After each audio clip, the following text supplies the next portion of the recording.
Bienvenidos a Tardes Literarias. El programa de literatura en el que compartiremos con todos los oyentes las presentaciones, eventos y todo lo relacionado con la literatura y autores menos conocidos, pero no por eso menos importantes.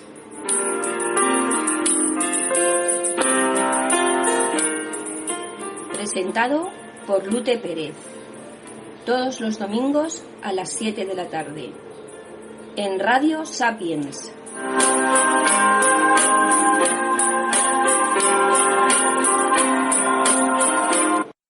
Bienvenidos a Tardes Literarias. Hoy hablaremos con Carlos Cuesta. Carlos Cuesta es licenciado en Periodismo en la Universidad de Gales, técnico superior en Imagen, máster en Investigación por la Universidad de Tours. Actualmente trabaja como profesor de español en Francia y ejerce además como domador de ficciones y monstruos, o sea, escritor. Nacido en 1962, ha trabajado como redactor en la agencia de noticias Europa Press, en el diario ABC y como reportero gráfico en el diario El Mundo. Durante 5 años ha sido editor y coordinador de informativos de Radio y Televisión de Castilla y León, además de hacer formar parte de los gabinetes de comunicación de los grupos Telecinco y CL. Su nueva novela se llama Los ojos de Mitra. Saldrá publicada con la editorial Talón de Aquiles en julio del 2021. También ha publicado Tatuaje por el Barco Abril en 2016 y participado en publicaciones colectivas. Te ha venido a Francia PB, Relatos de Nuevos Inmigrantes, Letras con Premio y Belaren 2, Premio Luis Adaro. La Caja de Hierro, primera edición de personajes de El Arquitecto, formará parte de una colección internacional de cuentos coordinada y publicada por la editorial colombiana Multiverso.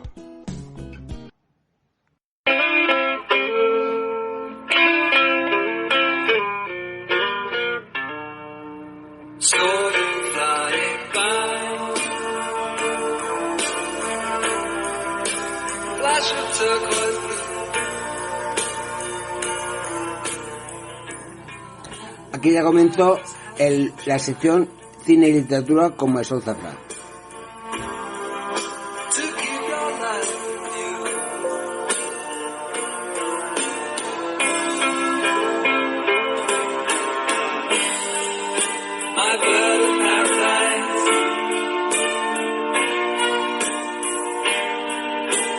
¿Qué tal, queridos oyentes? Hola, estamos otra vez aquí, una semana más. ¿Cómo pasan las semanas? Volando. Bueno, pues estamos en el espacio de literatura, donde cada semana hablamos de letras. Y hoy tenemos, pues como siempre, a un gran invitado. Siempre son grandes invitados, sean conocidos o no. Los escritores siempre son especiales en este espacio. Ya saben que aquí, en Mitomanía, en Radio El Álamo, siempre estamos rodeados de letras. Bien, pues vamos a empezar a hablar de nuestro invitado de hoy. Se llama Carlos Cuesta. Hoy contamos con esta persona que, a pesar de su corta edad, porque es muy joven, tiene una trayectoria muy interesante, tanto en lo profesional como en la literaria. Les cuento. Estoy hablando de un joven muy inquieto, licenciado en Periodismo por la Universidad de Gales, técnico superior en Imagen, máster en Investigación por la Universidad de Tours. Actualmente trabaja como profesor de español en Francia y que además se ha lanzado en este mundo de la literatura, donde ya tiene varios libros publicados. Es nacido en Valladolid en 1982. Ha trabajado como redactor en la agencia de noticias Europa Press, en el diario ABC y como reportero fotográfico del diario El Mundo. Durante 5 años ha sido editor y coordinador de informativos de Radio Televisión Castilla y León y además de haber formado parte de los gabinetes de comunicación de los grupos Telecil y CL. Bueno, pues hasta aquí hemos hecho un poquito de repaso de la historia de Carlos. Vamos a pasar a saludarle porque estamos impacientes. La verdad es que estamos impacientes. Bienvenido, Carlos. Es todo un honor que nos acompañes en este espacio de cine y literatura, en el cual, pues, debo decirles, queridos oyentes, que cada día me gusta más este espacio porque tenemos unos invitados de lujo, de los que aprendemos muchísimo. Yo estoy aprendiendo muchísimo. He de decir que estoy encantada. Vamos a conocerte un poquito mejor, Carlos. Carlos, vamos a empezar. Vamos a saber quién es Carlos Cuesta y cuáles son sus aficiones cuando tiene tiempo libre. Pues soy escritor, periodista y profesor de español. Soy el tercero de 4 hermanos que hemos nacido todos en Valladolid. Yo nací en el 82 y allí es donde hice mis estudios de periodismo, también es donde he hecho mi grado superior de imagen y donde he ejercido profesionalmente como periodista durante 10 años. He hecho un poco, ahí sí que he tenido la suerte de hacer un poco de todo: prensa escrita, comunicación empresarial, radio, televisión, internet.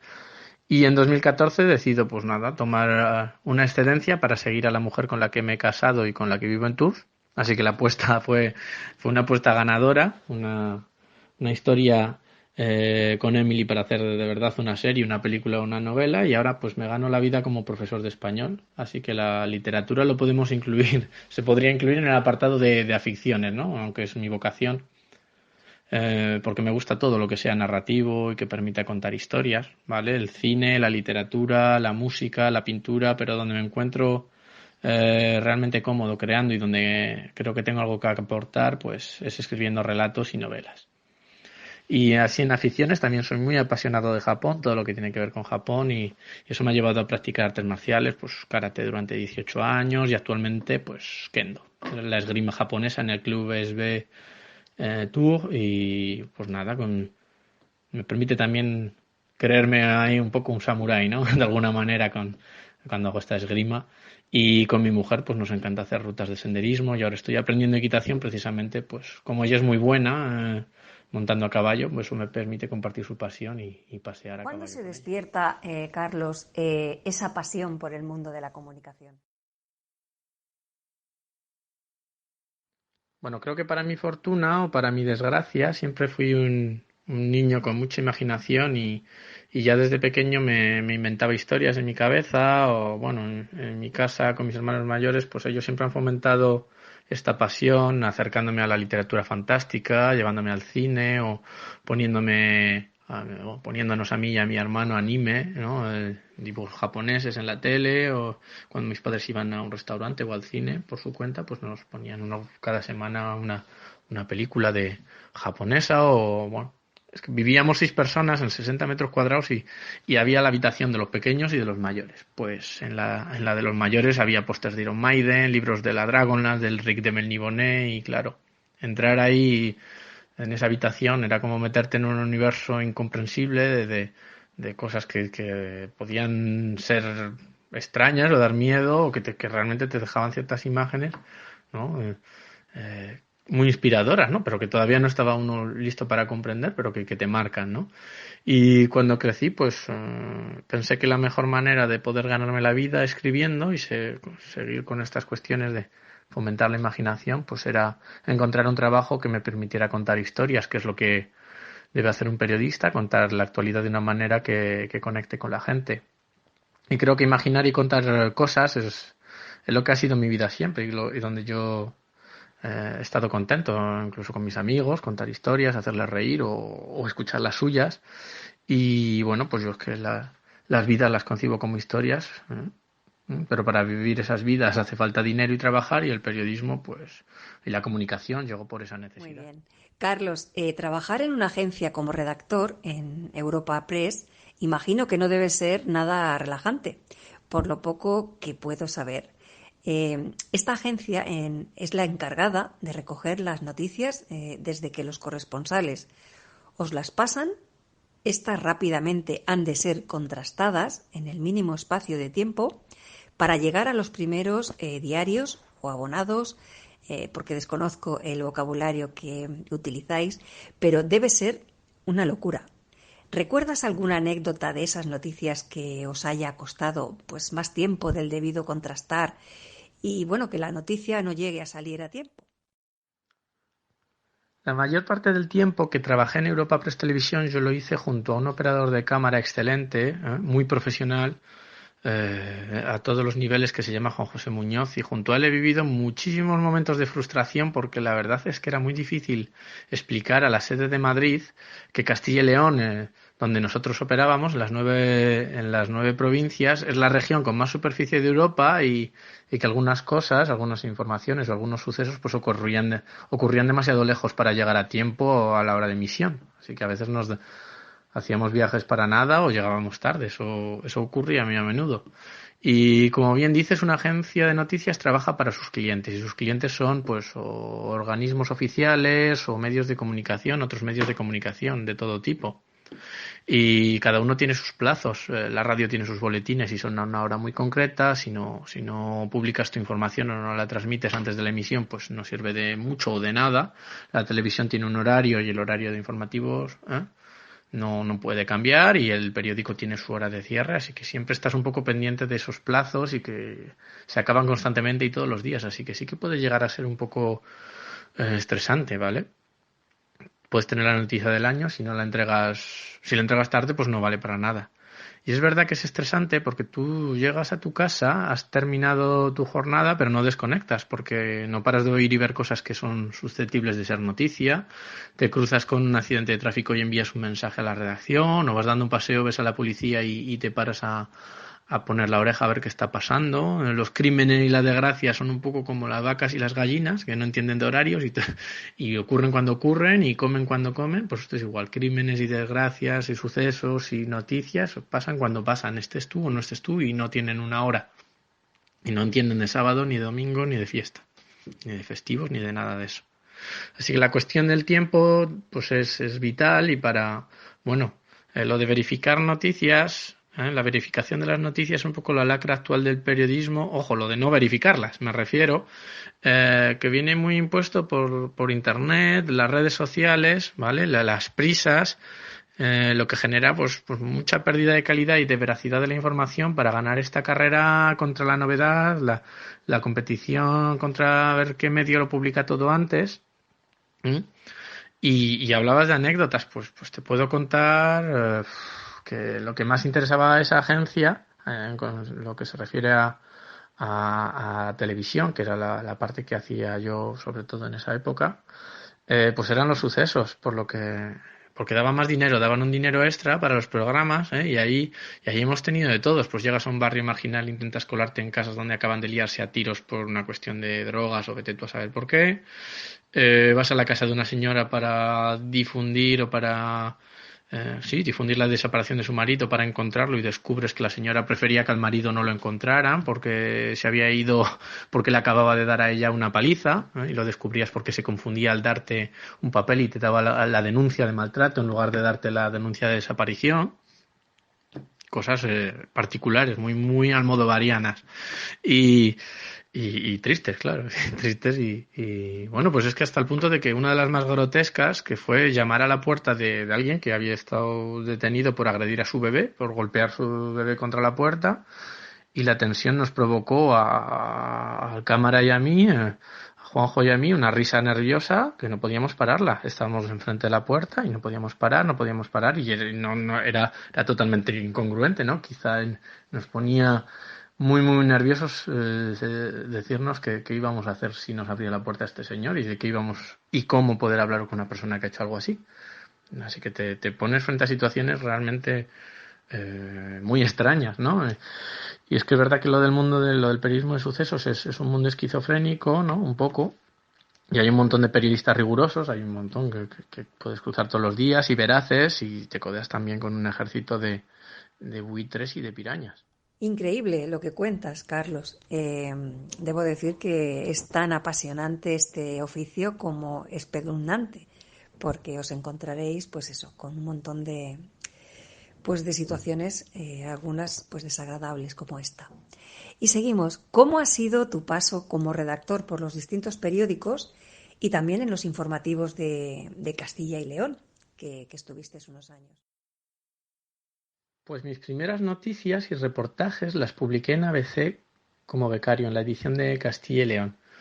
Y llegué un día que yo qué sé, tendría 20 años o una cosa así, con mi grabadora y una cinta TDK, una grabadora de las antiguas, y me enseñaron rápidamente a utilizar el programa de maquetación, ¿vale? Parecía que, bueno, pues unas prácticas, empiezas, ¿eh? Y al día siguiente ya me lanzaron a una rueda de prensa y, ala, yo solo, y me di cuenta de que la carrera y los estudios, todo lo que has estudiado antes, pues sí, te da una cultura general, te da ciertas competencias, pues escribir, pues efectivamente gramaticales o de lenguaje o sea, competencias que son válidas para utilizar, pero que el periodismo se aprende en una redacción, se aprende rozándote con los políticos, con los artistas, con gente corriente, con otros periodistas, que son, hay que decirlo, son unos bichos muy particulares, y te das cuenta de que la mayoría de la gente tiene una visión muy equivocada de cómo funcionan las instituciones o de cómo se organizan o promocionan o surgen eventos sociales, ciertos eventos sociales o culturales.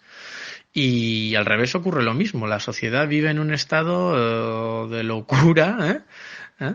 Bueno, muy dicotómico, porque los políticos, los dirigentes y otros líderes pues viven en un mundo ajeno al de la gente corriente, que puede ser corriente o no, ¿eh? La gente corriente, pero que vive cosas que pueden llegar a ser muy raras o muy comunes, pero que muy diferentes y que tienen sus necesidades y que tú te encuentras ahí en medio viviendo la actualidad de primera mano con sus protagonistas, con esa gente, con los políticos, y que cada uno vive en mundos que parecen distintos y que a veces parece como que son paralelos, que ni se cruzan o que no son capaces que tú tienes que mediar un poco ahí. Y si logras hacer bien pues tu función de periodista, pues puede ser el puente, ¿no? Entre esos dos mundos que parecen el mismo, pero que a veces da la sensación de que no. Y en el diario El Mundo, por ejemplo, pues viví esta experiencia desde otro punto de vista. En ABC había sido redactor, en Europa Press también había hecho prácticas como redactor, más del teletipo, para prensa escrita, para radio. Y aquí en El Mundo fue más como fotógrafo. Allí pues pude aprender mucho de fotografía gracias a unos compañeros excelentes. Pude retratar a estrellas de fútbol, de cine, artistas, a eventos cotidianos de ruedas de prensa o gente anónima que daba lugar a hechos noticiosos, ¿no? Y porque la mayor parte del tiempo el periodista hace cosas banales, fotografías a cosas corrientes, pero que son de la vida práctica y cotidiana que hay que hacer, y como igual las noticias, no siempre estás haciendo algo, o casi nunca estás haciendo algo fabuloso. Y de todas maneras, pues bueno, sí que es verdad que lo de fotógrafo es una de las actividades más bonitas y más interesantes que yo he hecho a nivel profesional en mi vida. Y luego así, al final, de esos 10 años que yo he trabajado como periodista, pues lo que hice en Castilla y León Televisión fue el contrato quizá más largo que tuve, 5 años como coordinador y editor.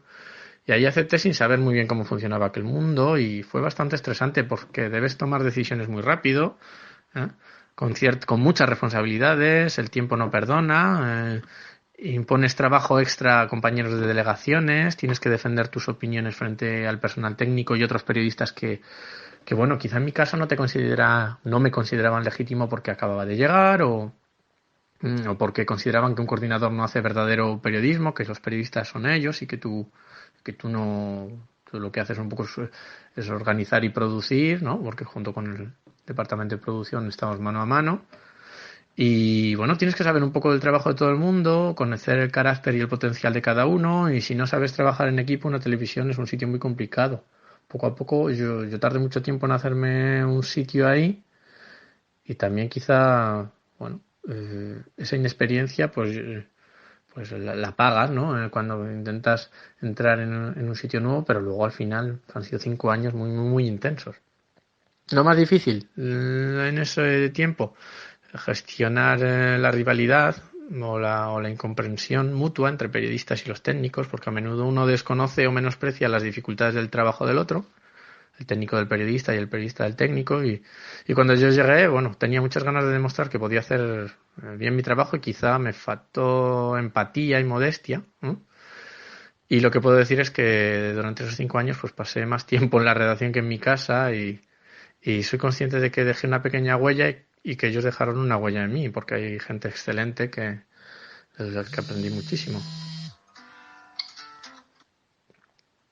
Mis colaboraciones, porque pienso a ver en todo lo que he hecho, y bueno, las colaboraciones en radio Programas, sobre todo, fueron sensacionales, cosas muy discretas, pero estupendas, porque es un medio muy mágico, ¿no? Que se acerca mucho a la evocación esta literaria, ¿no?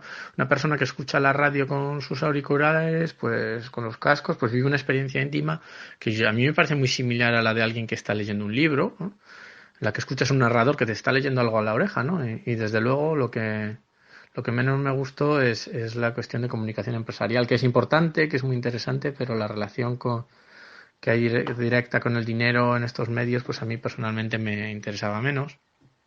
Y bueno, en general, pues yo creo que la experiencia fue estupenda, pero que la verdad es que la gente tiene una idea un poco idealizada o peliculera de lo que es el periodismo, que me imagino que los reporteros de guerra y ciertos corresponsales vivirán de otra manera, pero que bueno, que el periodista es, por lo general no está haciendo lo que le interesa, sino lo que ocurre y puede interesarte o no, y que a veces son cosas pues que son prácticas, útiles, que la gente debe saber y que no son golpes de estado ni eventos fabulosos, que también hay, ¿vale? Y bueno, pues el periodista se ha ganado es un poco una reputación de aventurero a veces que no tiene que ver con la realidad y otras veces de persona en la que no se puede confiar, ¿no? Porque está al servicio del poder o de los intereses económicos de un medio tal que tiene sus intereses y yo lo que puedo decir es que el ejercicio del periodismo sí que es verdad que te aporta una visión más real y menos ingenua del mundo, de la vida, y que cuando ves esa trastienda de nuestro mundo, y aprendes, pues claro, que hay tantos periodistas honestos o deshonestos como en cualquier otra profesión. Que un periodista no es un mentiroso sistemáticamente, que un periodista hace lo que puede, como un fontanero, como un profesor, como un médico o como un político. ¿Cuándo se despierta en ti el interés por la literatura? Pues en mi casa siempre se ha leído muchísimo. El salón y las habitaciones están llenas de libros. Mis hermanos aprendieron a leer antes de ir al colegio con el periódico. A mí me pasó un poco lo mismo y la cartilla esta con las letras pues me parecía un poco patochada, ¿no? Yo las cortaba porque ya había letras repetidas, ¿eh? Yo ya sabía leer antes de haberme metido, bueno, de haber metido puesto un pie en la guardería. Y debajo de la mesa del salón, pues yo qué sé, había libros o revistas o estaba la revista del Círculo de Lectores y yo lo que hacía era leerme los resúmenes de los libros de misterio y de terror y eran como cuadritos breves de sinopsis o algo así que te dejaban ahí en suspense pues no sabías qué iba a pasar, ¿no? Y a veces eran libros que tus padres decían que eso no era para ti, sí, cuando llegaban a casa. Pero bueno, que en casa, por ejemplo, no teníamos vídeo, pero íbamos a los videoclubs, mis hermanos y yo, y leíamos las sinopsis por detrás de la caja de la cinta, ¿eh? Y así que conocíamos todas las carátulas, los actores, los argumentos de todas las películas sin haberlas visto, y bueno, pues que yo encontraba historias y personajitos por todas partes, en los azulejos del baño, en los números de los cuadernos de matemáticas. Yo creo que está un poco zumbado desde pequeño, ¿eh? Y la realidad pues tangible que lo que te pasaba delante podías tocar, que estaba ahí, no me parecía suficiente, así que bueno, pues yo qué sé, he jugado a muchos juegos de rol, hemos sido ninjas, mis hermanos y yo, guerreros o vaqueros o vampiros o yo qué sé. Y sí que es verdad que tuve una temporada un poco idiota en la que yo creía que era tan ingenioso que podía ser escritor sin leer. Así que bueno, me imagino que las lecturas obligadas, mal escogidas en el colegio, pues han matado muchas pasiones de futuros literatos o escritores. Luego es verdad que cuando estaban en el instituto, pues eso cambió y sobre todo porque me crucé con Arturo Pérez Reverte, no en persona, sino leyendo las páginas del semanal y me quedé flipado de ver que este tipo que parecía ahí un poco gruñón, que decía las cosas como quería y que se podía permitir decir lo que quisiera a quien quisiera, ¿eh? Y yo tenía 15 o 16 años, ya no sé, segundo de BUP creo que era, que un día vino a Valladolid y yo le robé el territorio Comanche a mi hermano, que se lo había regalado un amigo, se lo robé para que me lo firmara Reverte y me lo dedicara a mí y bueno, pues yo no tenía en aquel entonces nada más de Reverte que sus artículos, así que creo que igual me vino por ahí lo de ser periodista o querer ser periodista para escribir, ¿eh? Y estas historias de Reverte, que son interesantes, que tienen un lenguaje que está bien, culto, pero que es comprensible y que te anima a leer, pues de ahí saltas a otras cosas más complejas o cuando estaba más preparado ya y ya eligiendo yo lo que quería yo leer. Y bueno, pues juntas todo esto con que yo en el instituto no encajé para nada, que me sentía un poco separado de todos, mis amigos repitieron todos y me quedé un poco ahí descolgado hacia adelante. Y yo qué sé, esto lo volqué todo en varias novelas que nunca publicaré porque son muy malas, las primeras me refiero, y que me enseñaron a escribir, las que vinieron después. Muchos cuentos, poemas para las chicas que te gustan y que le daban igual tus poemas y tú mismo les dabas exactamente igual porque estaban a otra cosa. Y todo esto es el germen de las novelas que escribo y que publico actualmente.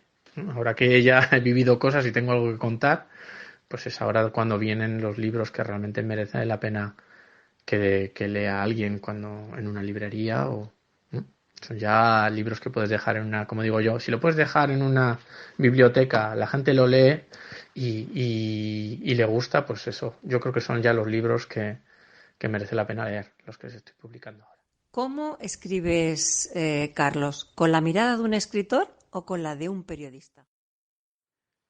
Yo creo que va un poco en la línea de lo que iba diciendo antes. Es que yo creo que estoy muy influido por mis primeras lecturas de la facultad, que fueron A Sangre Fría, de Truman Capote, y El Nuevo Periodismo, de Tom Wolfe. Y el periodismo para mí tiene que contar historias, ¿vale? Como para muchos otros, ¿no? La historia de por qué ese señor ha matado a su mujer, o por qué la ciudad está perdiendo puestos de trabajo, o por qué se ha vuelto a desbordar el río. Y bueno, literatura y periodismo en ese sentido son lo mismo, solo que los ladrillos del edificio pues son distintos, ¿no? El periodismo habla de lo que está en el mundo real tangible, como decía, y el mundo de la literatura, pues bueno, son otros mundos, los mundos de la literatura. Así que mi mirada cuando escribo es la de un explorador. Yo imagino una historia, tengo el principio, tengo el final, y durante ese proceso de documentación pues hay una serie de vivencias personales, hay encuentros con gente, hay descubrimientos de todo tipo que van dando forma al relato. Yo paseo mucho a mi perro y diálogo con los personajes, trato de descubrir quiénes son. Yo los he puesto ahí, pero no sé todavía quiénes son realmente, y busco una información sobre algo. Puede ser una manera de hacer algo, de producir algo, o en cierto sector de la sociedad, o en cierta profesión, o cierta actividad, cómo funciona. Y buscando una información sobre ese algo, pues descubres un paisaje por el que has caminado, o ha caminado alguien, o una foto, o viajas a un sitio, y ahí podría haberle ocurrido algo a tu personaje. Así que lo metes para el saco. Escribes y reescribes, lees y si te convence pues sigues adelante y al final pues la mirada que uso no es ni la del escritor ni la del periodista, es la del lector. Si no me convence lo que escribo pues eso no está bien. Hay que ser honesto y no dar a leer a otros algo que a ti no te convence, ¿no? A ti mismo no te convence como lector, cuando te relees no hay que descartarlo o reescribirlo o cambiarlo. Así que es una mirada de lector finalmente. Estoy contigo. ¿Escribes libros que te gustarían leer o los que te gustarían vivir? Pues son las dos cosas. Como te digo, si no me gusta lo que leo, de lo que yo escribo, lo releo, busco alternativas hasta que me gusta y me convence. Y veo que no, que me gusta y que no me va a dar vergüenza luego que alguien lo lea.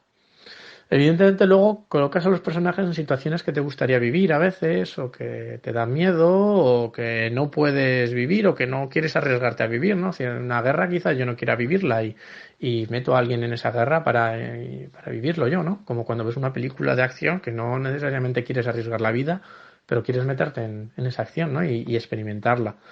Pero más aún de lo que quiero leer o de lo que me gustaría vivir, escribo los libros que necesito escribir. Las historias o los libros, a veces no da lugar a un libro, pero es una historia que aparece en algún lado.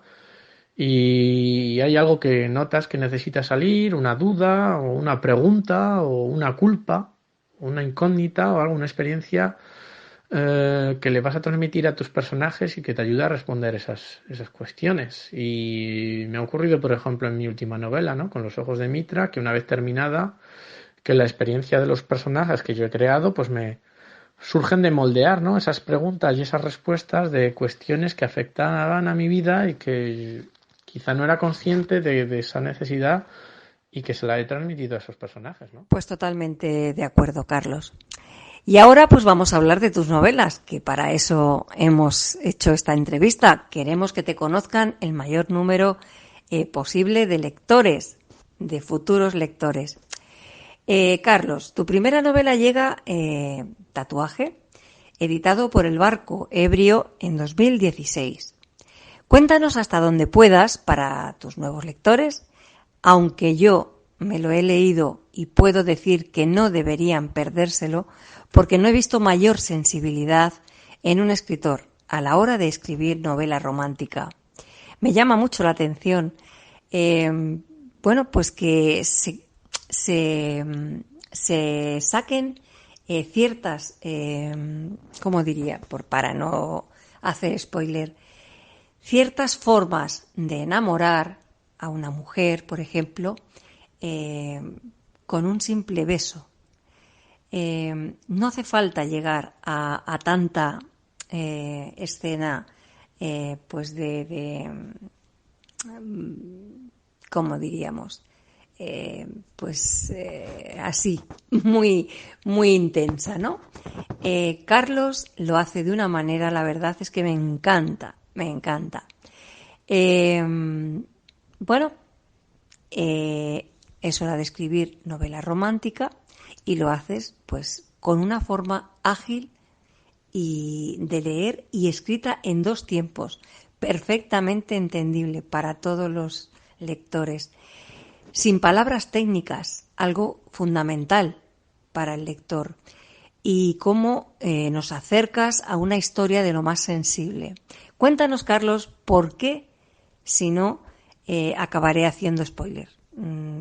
Tatuaje surge de una solicitud por mail de la Asociación de Escritores Noveles que tiene sede en Gijón, y en aquella época yo formaba parte de la asociación y mandaron un mail a los asociados y preguntaban quién quería hacerse cargo de novelar la vida de un señor que quería contar una parte de su vida, y yo la verdad es que no sabía, yo quería escribir y no sabía qué, y necesitaba un empujón y acepté sin conocer de qué iba la historia de este señor.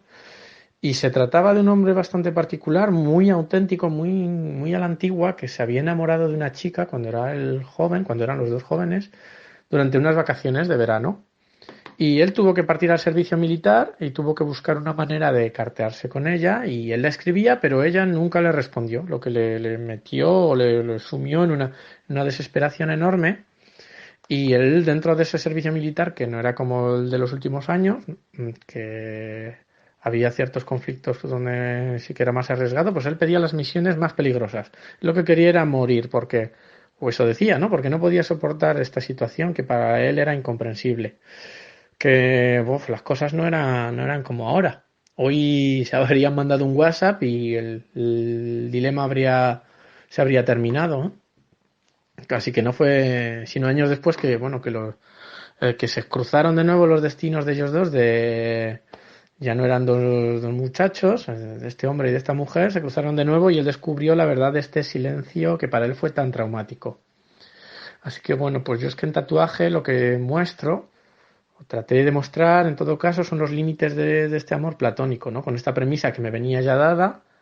Y sí que es verdad que yo he conversado con la persona de carne y hueso, a la que yo llamé Humberto, porque el hombre de verdad tenía miedo de que sus hijos descubrieran que él nunca había dejado de amar a esta chica, ¿no? Y pese a que los dos habían rehecho sus vidas, se habían vuelto a casar, no quería que sus hijos pues pudieran malinterpretar esta historia, ¿no? Y hay una ingenuidad en este amor que me pareció muy impactante, porque yo había crecido también con una imagen muy cándida del amor, donde el beso al final de la película era la recompensa última. Había una pureza y ¿cómo decirlo? Una meta lograda, ¿no? En la pureza de ese beso al final de la película, que era un beso ahí apasionado, pero era un beso, que se pasaban la película entera para darse un beso, ¿eh? Y yo lo veía aquello como algo súper bonito, y yo vivía esa ¿no? Era muy cándido y muy tonto, pero pero era así, ¿no? Y en la actualidad hay una hipersexualización de todo, de la publicidad, de la ficción. Solo hay escenas de cama explícitas por todos los lados. Que bueno.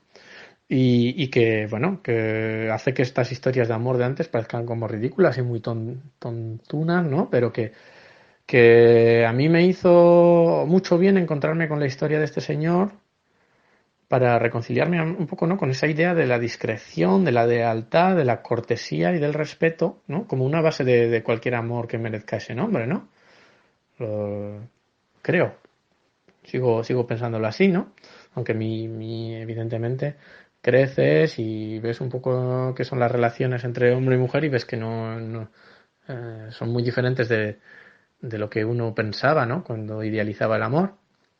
Pero bueno, para contar esta historia yo tenía que respetar la manera de sentir y de hablar de Humberto, pues esa delicadeza y esa casi inocencia, ¿no? Y yo debía rellenar los huecos de la memoria de un hombre de 80 años que buscaba regalar esta historia de amor a esta mujer y a la que seguía amando después de que, oye, sus parejas hubieran muerto, ¿no? La mujer de Humberto, bueno, no voy a contar más porque no quito interés al que quiera leer tatuaje, pero yo sí que es verdad que yo me tengo que inventar el personaje de Mario para observar la ingenuidad de Humberto desde el mundo actual, ¿vale? Desde la época contemporánea y desde mi manera en ese momento de ver el amor, ¿no? Menos inocente. Y el presente y el pasado se cruzan así, de esta manera, con este personaje que yo creo de Mario, que se cruza con Humberto, pero claro, yo no podía forzar a Humberto a leer una novela en la que no se reconociera. Así que lo que decías de esta escritura sencilla, yo busco la sencillez, no la simplicidad, sino la sencillez. Y todos estos saltos temporales, pues claro, se los tiene que ofrecer, se los tengo que pasar yo a Humberto con claridad, ¿no? Porque le falta esa claridad a ciertos recuerdos que él tiene borrosos. Entonces yo tenía que ordenar las ideas de una persona mayor para que los recuerdos que a él se le cruzaban de una manera caótica fueran muy claros y tuvieran sentido, ¿no? De ahí quizás la claridad en el relato de la que hablas. Y por otro lado, este hombre quería regalar a Agustina esta historia de amor que había sobrevivido décadas y décadas de distancia y de malos entendidos, ¿no? Así que yo tenía que estar a la altura de todo eso y yo tenía que meterme en la cabeza de este señor y amar como él, ¿no? O intentar imaginar que era amar como él. Por eso me inventó también a Mario, para intentar amar igual que Humberto, para que Mario recogiera mi propia experiencia de idealización amorosa, de frustración platónica y así, pues bueno, hacer dialogar el amor de estas dos épocas diferentes. Yo le mandaba a Humberto las nuevas páginas por correo postal, y él me llamaba por el teléfono fijo, las comentábamos y un día me hizo, pues yo creo que el halago que nadie me podrá hacer mayor halago que ese, que a nivel de literatura, que es que Humberto no sabía diferenciar sus recuerdos de lo que yo había inventado y me dijo, me gusta lo que estás escribiendo porque me recuerda a mi vida. Y yo, joder. La de verdad. Y seguimos avanzando. Velamen, segundo premio de Luis Adara, en 2008. ¿Cómo vives este premio? De ese premio fui finalista y bueno, lo que me hizo es pensar que ser escritor y vender libros era posible, ¿no? Que lo que yo escribía podía gustar a la gente y me dio un poco de confianza, ¿no? Y también fue, por otro lado, una lección de humildad porque me mostró hasta qué punto, bueno, iba a ser también difícil imponerse a una cantidad enorme de personas, pues que escribe al menos tan bien como yo o muchísimo mejor que yo y bueno, nunca he llegado a tener el ejemplar del libro porque llegaba a los ganadores, no a los ganadores, no a los finalistas. Pero bueno, fue una confirmación de que lo que yo escribía podía interesar y que yo me podía medir con otros autores que escribían cosas. Y ahora pues nos sorprendes con otra última novela que se ha publicado en abril, si no estoy mal informada, de este mismo año, 2021, por la editorial Talón de Aquiles. Los ojos de Mitra. Supongo que estás deseando de volver a España.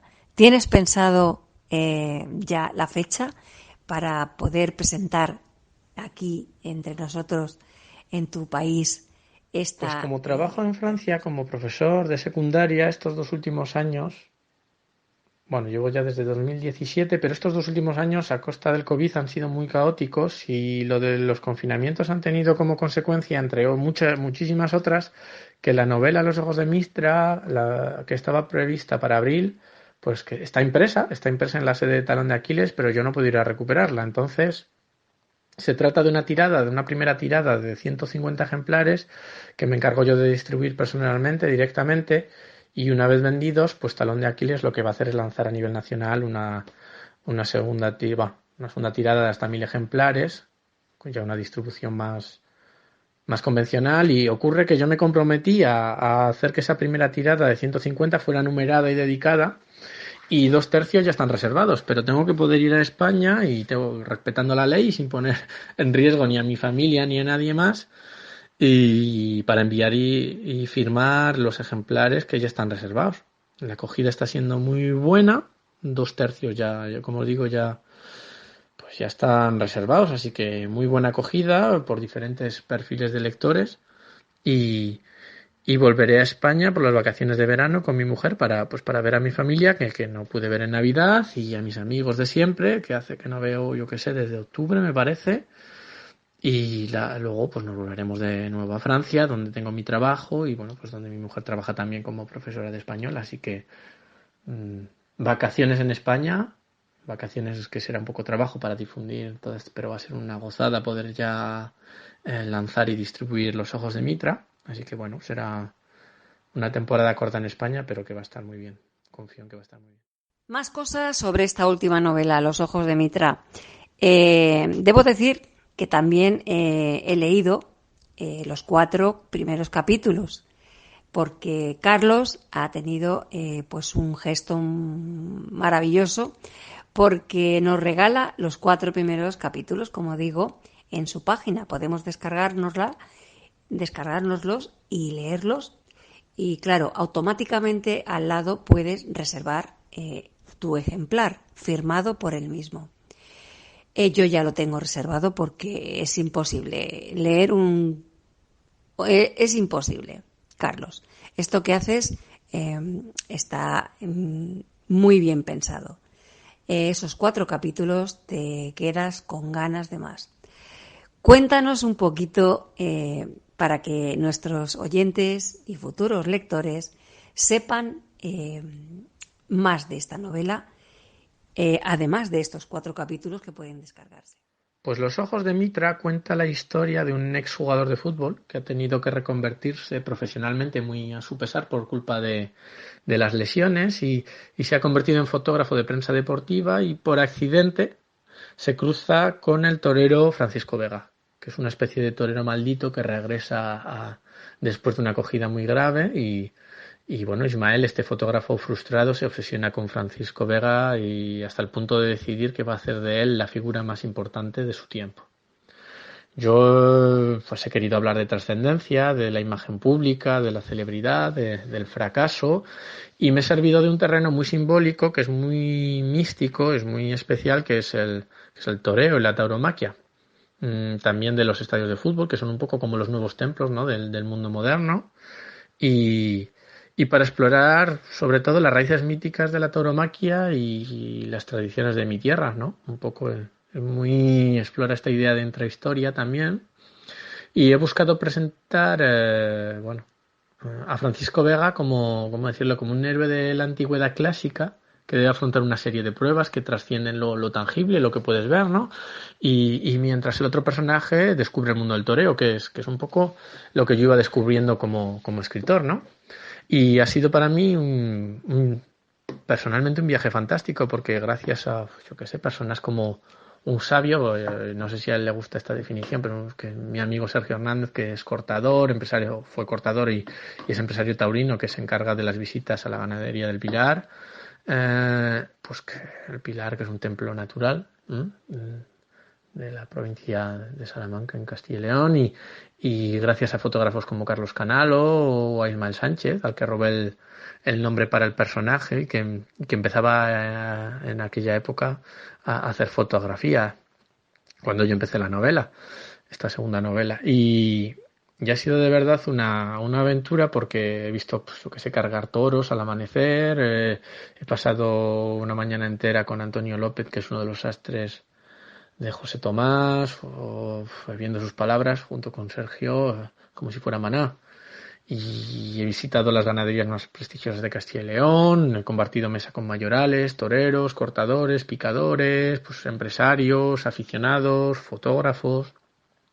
He descubierto al Gillo y a Belmonte en páginas de libros, esperando en estaciones de tren, ¿no? Que también es parte de este viaje, ¿no? Y yo que sé, habré visto algunos de los toros más bonitos de España pasear como monstruos mitológicos a pocos metros de mí. Y he visto torear a Iván Fandiño en las ventas, sin saber nada de toreo, verle y decir el bueno de hoy es este, porque yo sentía que había algo que había algo especial en él, que luego me ha ayudado mucho a construir la psicología de Francisco Vega.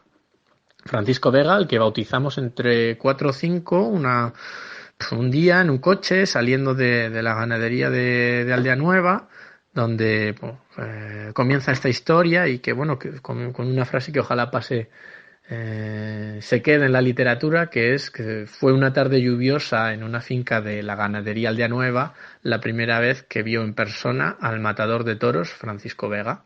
Allí ese día, juntos, bautizamos a Francisco Vega y dijimos, así va a empezar la novela. Y todo esto y yo que sé, muchos paseos hablando con Ismael y Francisco, mis personajes, paseando también un poco con García Lorca, ya te dije que estoy un poco zumbado, con Belmonte, soñando con el Gillo, discutiendo y enfadándome mucho con Sergio. Pues todo esto me ha permitido crear Los ojos de Mitra. Yo he escrito el texto, pero luego, claro, necesitas a gente, ¿no? Y la poeta o poetisa María Vanessa Gómez me descubrió por mis textos por Instagram y me puso en contacto con Antonio, el editor de Talón de Aquiles, que me puso a su vez en las manos de Paula, que ha maquetado pues con un gusto excelente la edición de Los ojos de Mitra, que lleva en portada una ilustración fabulosa que me encanta, de la artista rusa Nana Lubova. Es que en 2012 vi esta imagen y la guardé en mi ordenador, y el año pasado contacté con ella y me cedió los derechos de esto, que es una obra de arte que tengo el placer y el orgullo de poderlo poner como portada de esta novela, que refleja, yo creo, a la perfección ese espíritu heroico, onírico y misterioso de la novela, ¿vale? Porque, bueno, sí que es verdad que los aficionados taurinos que la han leído, cuando se ve la ilustración, llama ya de atención este toque taurino, pero los aficionados que la han leído o que han leído los primeros capítulos están locos por recibirla entera. No es una exageración, están locos por leerla entera. Y ahí tengo que dar las gracias pues a estas cuentas de Instagram de la Ganadería del Pilar, que lleva Sergio, y al portal a Fitauro y a muchos otros, que no paran de difundir todo lo que saco en redes, porque es verdad que aquí hay que hacer la distinción, porque no es un tratado taurino, que eso ya lo ha hecho Rumén Namón con El fin de la fiesta, que es un ensayo. Yo lo he descubierto después de imprimir la novela y me he dado cuenta de que esa visión del torero como un héroe homérico, que es lo que yo había empezado a hacer en 2012, pues es de lo que habla Amon en su ensayo El fin de la fiesta. Pero lo mío no es una novela taurina, no es necesario amar las corridas de toros ni para apreciarla, ni ser aficionado taurino. Yo creo que es sobre todo una novela heroica, es muy poética, es mística, con el mismo lenguaje que es evocador, ¿vale? Pero que es muy claro y muy directo, y que ya lo anunciaba en Tatuaje, ¿no? Un lenguaje comprensible, accesible, ya estaba ahí en Tatuaje, y yo creo que he logrado ir un poco más allá en Los ojos de Mitra. Y ahora, Carlos, pues dinos, por favor, cómo podemos descargar pues estos 4 capítulos de esta última novela, para que los oyentes pues puedan escucharla, y a continuación, pues si les interesa, poder pedir ese ejemplar firmado por el autor, en este caso, pues tú, Carlos Cuesta. Pues lo has explicado muy bien, porque los primeros capítulos ya están disponibles y los puedes descargar quien quiera. Están en mi web de Carlos Cuesta Narrativa, donde, bueno, pues los puedes descargar o puedes reservar tu ejemplar o comprarlo directamente. y es verdad que una vez que empiezas yo creo que ya pues, la tienes que acabar, no puedes parar. Y el reto era ese, vender 150 ejemplares para que Talón de Aquiles financie la tirada de 1000, pero es que ya hay más de un centenar reservados y claro, yo para agradecer la confianza a los lectores, pues te lo he dicho antes, pues, los primeros ejemplares van numerados, van firmados y sin gastos de envío. Y ¿cómo conseguirla? Pues únicamente a través de la web de Carlos Cuesta, por el momento, únicamente a través de la web de Carlos Cuesta Narrativa. La siguiente tirada, que llegará inmediatamente en cuanto no quede un solo ejemplar, que yo creo que en julio van a volar, porque ya prácticamente 2/3 están ya reservados y con nombre y apellidos, así que ya una vez que estas 150 ejemplares, los siguientes ya no irán numerados ni firmados, pero se pueden adquirir en la web o a través de la web de la editorial Talón de Aquiles o en tiendas como la Casa del Libro, el Corte Inglés, en definitiva en todas las tiendas, todos los lugares donde distribuye Alfa y Omega, que es la distribuidora de Talón de Aquiles. Así que bueno, y que también, claro, para los que también quieran tener tatuaje, pues en formato electrónico, pues sí que pueden pasar también por mi web, donde hay un enlace a la tienda virtual mía y del editorial El Barco Ebrio que publicó, Tatuaje. Y en Carlos Cuesta Narrativa, pues he hecho un pack para los que quieran tener las dos a la vez, tatuaje y los ojos de Mitra. Te lo cuentas. Bueno, pues vamos a seguir. Ahora vamos a ir con otra faceta tuya. Sé que has hecho algo de cine, tanto a nivel de cortometraje como espacios de crítica de cine. Carlos, explícanos esa otra faceta tuya tan interesante como es el séptimo arte. Sí que es verdad que hice varios cortometrajes junto a Jorge Vallejo, que es un cortometrajista que ahora está muy metido también en docencia. Pero bueno, eran obras muy modestas, ¿vale? Por mi parte, en todo caso, pero que bueno, sí que es verdad que me sirvieron para apreciar mejor las dificultades, pues todo lo que es iluminar y rodar cuando tienes medios muy muy modestos y sobre todo me permitió admirar mucho más las películas que veía en el cine y también comprender ciertas dificultades prácticas que bueno, cuando eres un espectador pues se te pasan por alto quizá. Son, ya te digo, obras muy modestas y lo que sí que puede tener un poco más de valor que en cuanto a producción es todo lo que es la crítica que hice durante varios años para un portal especializado dirigido por David Pérez que se llama No es cine todo lo que reluce, que es una página que empezó como un blog sobre todo a bases de desvelos de este loco del cine que es conocido también en este mundillo como David Cine y que hoy en día pues yo creo que es uno de los portales de referencia para estar al tanto de lo que pasa en el sector del cine, tanto a nivel de estrenos, como de críticas, como de festivales, o estar informado, yo creo que puede ser en lengua española es una de las y en España es una de las referencias para mí. Yo ya no colaboro y por falta de tiempo, pero lo recomiendo a todos y quién sabe, ¿no? Si algún día estaré de vuelta. Luego, durante el máster de investigación que hice en la Universidad de Tours, escribí una memoria sobre influencias recíprocas, es difícil la palabrita, recíprocas entre cine francés y español. Quizá algún día pueda aparecer publicado, pero bueno, no es un objetivo inmediato. Y bueno, pues estas interacciones mutuas entre cine español y francés, este trabajo dio lugar luego a una tesis que nunca acabé y que seguramente nunca acabaré, que me permitió descubrir redescubrir a Buñuel, la Nouvelle Vague, a Jacques Audiard, Michel Audiard, un montón de realizadores que me eran ajenos y quitarme de encima también muchas ideas preconcebidas sobre lo que era el cine, cómo surgen las películas y aprender muchísimo junto a personas como Alfredo Gómez Müller, que principalmente es profesor de civilización latinoamericana, de filosofía y también de Esteve Riambau, que es director de la Filmoteca de Cataluña y que codirigieron esta tesis, pues que nunca verá la luz yo creo, pero que me permitieron realizar es un trabajo que me permitió aprender muchísimo y realizar un congreso internacional junto junto a Héctor García Quintana, pensar la modernidad con el cine y la literatura, que trajo a Tours a personas del más alto nivel de Alemania, de Inglaterra, de Colombia, de Francia, de España, de Cuba.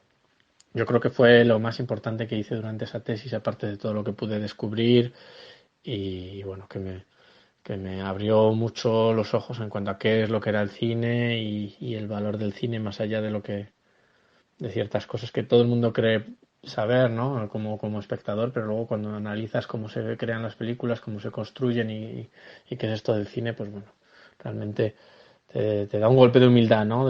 No es que reniegue de lo que había escrito en cuanto a crítica literaria, pero sí que es verdad que bueno, todo lo habría matizado mucho más si supiera lo que sé ahora, claro. Y ya, pues por último, me gustaría preguntarte, todos tenemos algunos escritores como referentes. Antes nos has dicho que te gustaba Arturo Pérez Reverte, pero hay algunos que aportan unos más que otros.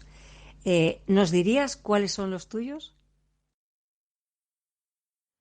Pues mis referentes para escribir e imaginar vienen de la literatura, del cine, de la música y luego todo se mezcla con mi experiencia personal, con las influencias pues del mundo más cercano, de mis hermanos, de mis padres, de mis amigos y si hay que decir algunos nombres concretos, yo creo que ya queda claro que Pérez Reverte fue mi impulso inicial y es mi escritor de cabecera. Tom Wolfe, Truman Capote o también Ray Loriga. Es difícil ponerte a decir gente porque significa excluir a otros.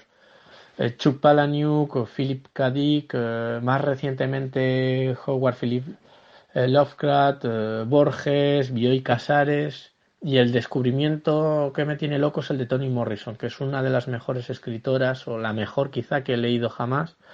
Y a nivel musical, Muse, Alain Bashung, Héroes del Silencio, Alanis Morissette, Jean-Jacques Goldman, Zaz, Marilyn Manson, fijaos que popurrí, creo que han influido en mi manera de comprender la vida igual, ¿no?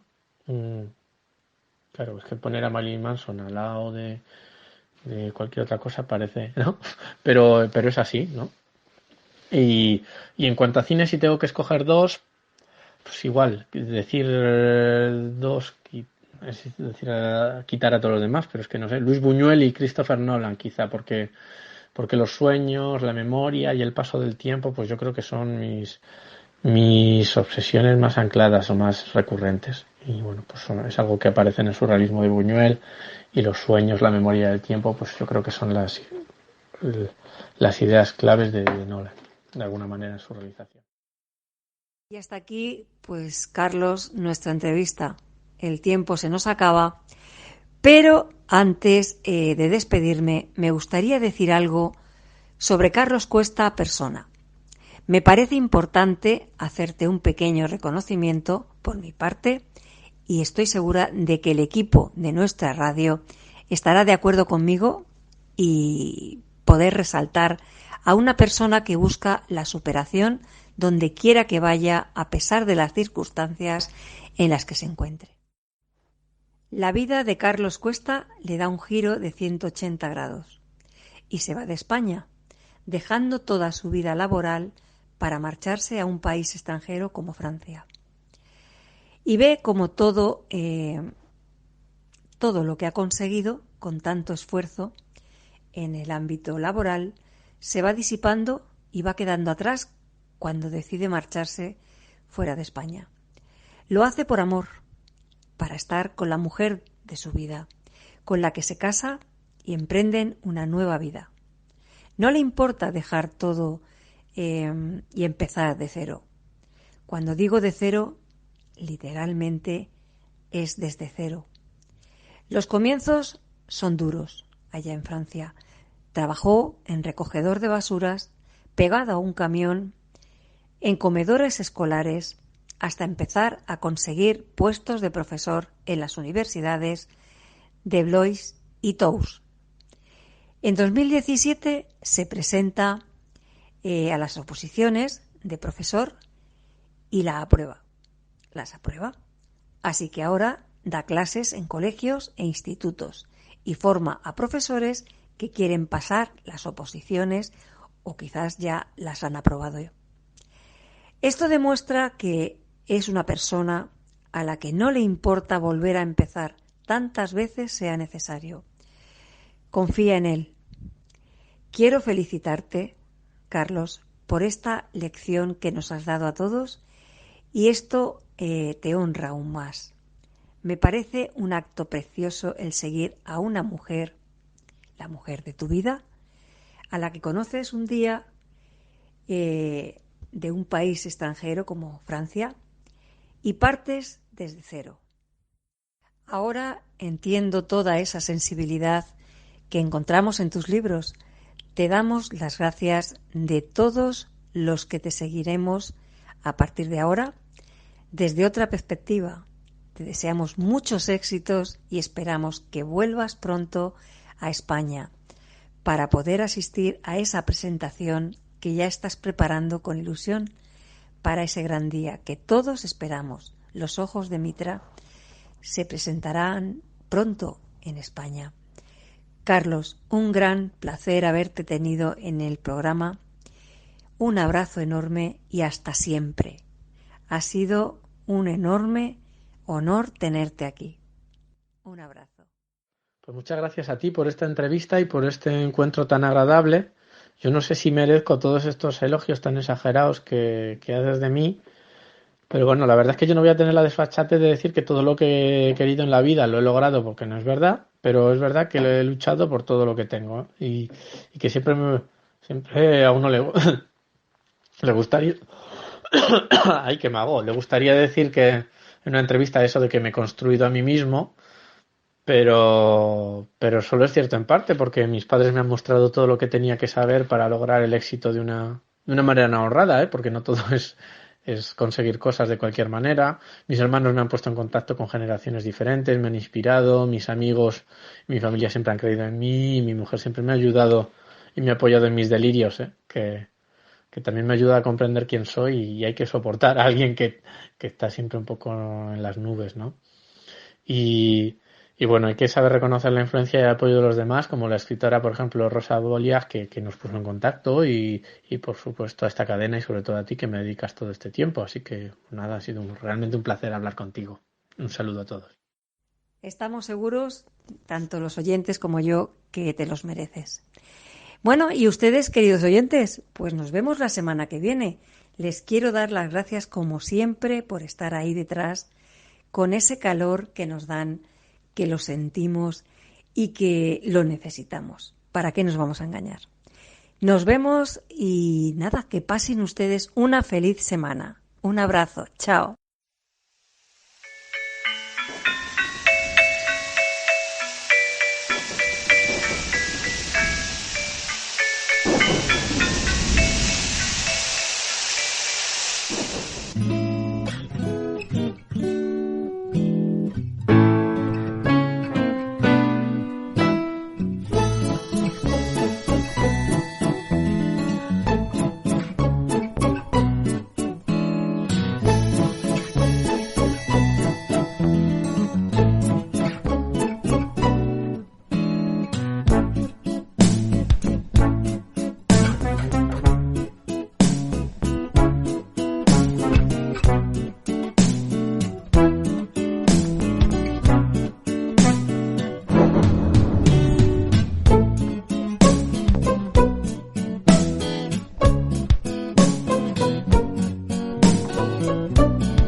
Hasta aquí nuestro programa de hoy. Quiero agradecer infinitamente a Dani Miralles por componer este tema para mi programa de radio. Es un gran honor para mí contar con él, como siempre. Bueno, hasta aquí el programa. Buenas tardes. Os deseo una semana maravillosa. La semana que viene nos volvemos a escuchar. Un abrazo.